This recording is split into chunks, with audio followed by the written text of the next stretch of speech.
श्रावण मास का क्या ऐसी बात है? क्यों श्रावण में यदि वर्षा नहीं होती है तो भाई धरती सूखी हो जाती, फिर कुछ नहीं मिलेगा, ना पानी ना भोजन ना कुछ मिलना है। तो बहुत आवश्यक है सावन भादों में बारिश हो।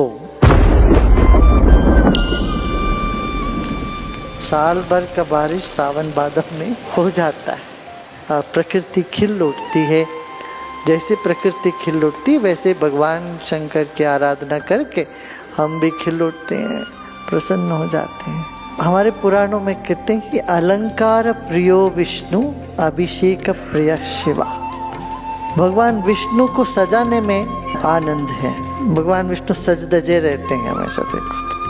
मगर शंकर जी अभिषेक से प्रसन्न होते हैं। रोज रोज शंकर जी पर ही जल चढ़ाते हैं, कोई जाके विष्णु भगवान के मंदिर में जल नहीं चढ़ाते हैं। अभिषेक उनके लिए प्रिय है। और शंकर जी कहाँ हैं? सिर्फ मंदिर में बैठे हैं क्या? नहीं, वो सारे संसार में शंकर जी है, प्रकृति में। तो उनका शरीर कैसा है? ब्रह्मांड व्याप्त देहा है। इस सारे ब्रह्मांड में उनका शरीर है।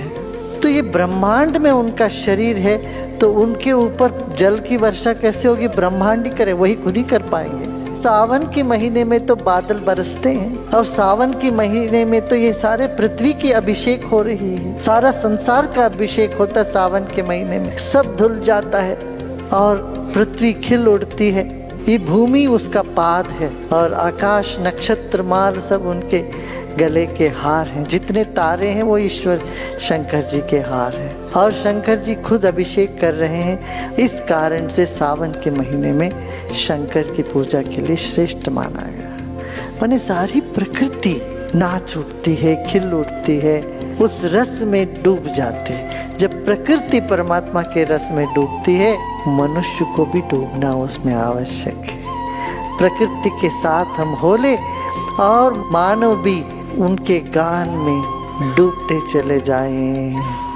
यही कारण है कि कहते सावन के महीने में शंकर की आराधना करो।